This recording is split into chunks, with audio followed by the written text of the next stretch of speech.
ओम साईं राम। आज का साईं वचन। बाबा कह रहे हैं, मेरे बच्चे, तुम्हें अब तो सब समझ आने लगा है ना मेरे बच्चे, कि तुम्हारी इच्छा पूर्ति करने में इतनी देर क्यों लगती है। मेरे बच्चे, जब तुम मुझसे जुड़ते हो तब तुम कठिनाइयों और दुखों में परेशान होकर मेरे शरणागत होते हो। मेरे बच्चे, तो मेरे बच्चे, मैं तुम्हें स्वीकार करता हूँ और तुम्हें तुम्हारे अंतःकरण में प्रकट होकर वह मार्ग दिखाता हूँ जिस पे चलकर तुम जो पापों के ऋण तुम भुगत रहे होते हो उनसे मुक्त हो सकते हो। मैं तुम्हें ऐसे सत्कर्म करना सिखाता हूँ, तुम्हारे हृदय में उपस्थित होकर तुम्हें ऐसी प्रेरणा देता हूँ कि मेरे बच्चे, ये सत्कर्म करो ताकि तुम्हारे पास कुछ पुण्य अर्जित हो सके, ताकि मैं तुम्हारे उन पापों को छीड़ कर सकूं। मेरे बच्चे, ईश्वर की न्याय व्यवस्था अनोखी है, निराली है, उनकी लीला वही जानते हैं।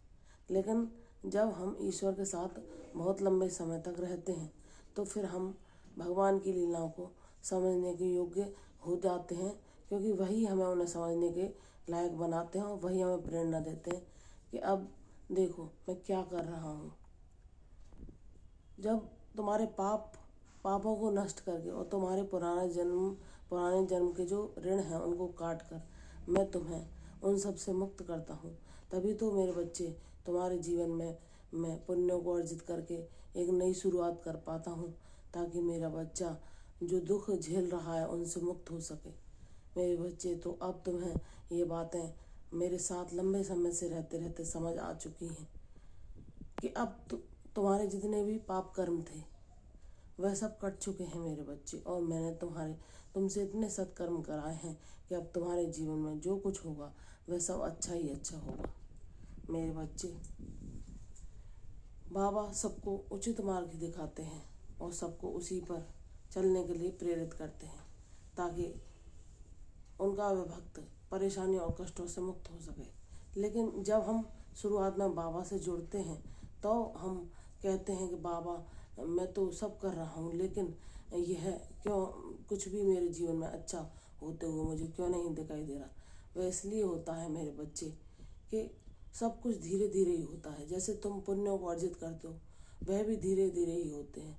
जब तुम मेरे दिखाए मार्ग पर चल के मेरे अनुसार कर्म करते हो तो मैं भी, मेरे बच्चे, बहुत लंबे समय तक उनको अर्जित करके फिर तुम्हारे जीवन में नए रूप में प्रस्तुत करता हूँ। मेरे बच्चे, तो मेरे दिखाए मार्ग पर चलते रहो मेरे बच्चे, नाम स्मरण करते रहो। तुमने सब दुखों को पार कर लिया है मेरे बच्चे, और तुम भक्ति मार्ग पर हो।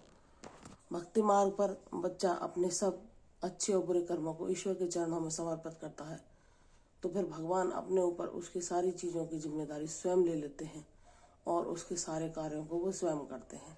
तो मेरे बच्चे, मैं तुम्हारे साथ हूँ। तुम जीवन के एक नए मार्ग पर हो, जहाँ तुम्हारे जीवन में भक्ति, शांति, सब कुछ होगा जो तुम मुझसे रोजाना मांगते हो। मेरे बच्चे, भगवान कुछ देने से पहले बच्चे को उस लायक बनाते हैं, उस योग्य बनाते हैं कि वह उन्हें ग्रहण कर सके, वह उन्हें समझ सके, वह उन्हें पाकर खुश हो सके, और इसके लिए समय लगता है मेरे बच्चे। इसीलिए मैं सबसे कहता हूँ कि मेरे जो लीला हैं वो बिल्कुल अनोखी हैं, निराली हैं, मेरे मार्ग अनोखे हैं, तुम उन पर चलो। तुम्हें शुरुआत में तो कुछ भी होता हुआ दिखाई नहीं देगा मेरे बच्चे, लेकिन जब जैसे जैसे तुम्हारे मेरे साथ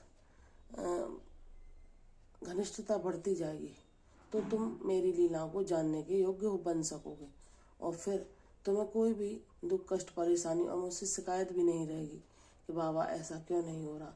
क्योंकि जब तुम समझने योग्य हो जाओगे कि किसी भी चीज़ को बदलने में समय लगता है मेरे बच्चे, तभी तो मैं ये कहता हूँ कि धीरे धीरे रे मना, धीरे सब कुछ होए, माली सींचे 100 घड़ा, ऋतु आए फल होए। तो मेरे बच्चे, तुम्हारे जीवन में बसंत ऋतु आ चुकी है मेरे बच्चे, खुशियों का स्वागत करो। मेरा आशीर्वाद सदैव तुम पर बना रहा है, बना रहेगा और हमेशा रहा है। चाहे जब तुम अनुभव भी नहीं कर पाते तब भी मैं तुम्हारे साथ था। आज भी मैं तुम्हारे साथ हूँ और हमेशा तुम्हारे साथ रहूँगा। मेरे बच्चे प्रसन्न हो जाओ, मैं तुम्हारे जीवन में हमेशा के लिए आ गया हूँ। मेरे बच्चे, मेरा आशीर्वाद तुम पर और तुम्हारे बच्चों पर, तुम्हारे परिवार पर सदैव बना रहेगा। जब तुमने पूर्ण रूप से मुझे आत्मसमर्पण किया है तो तुम्हारी सारी जिम्मेदारी मुझ पर है। आशीर्वादों का खजाना लेने के लिए तैयार हो जाओ मेरे बच्चे, मैं तुमसे प्रसन्न हूँ।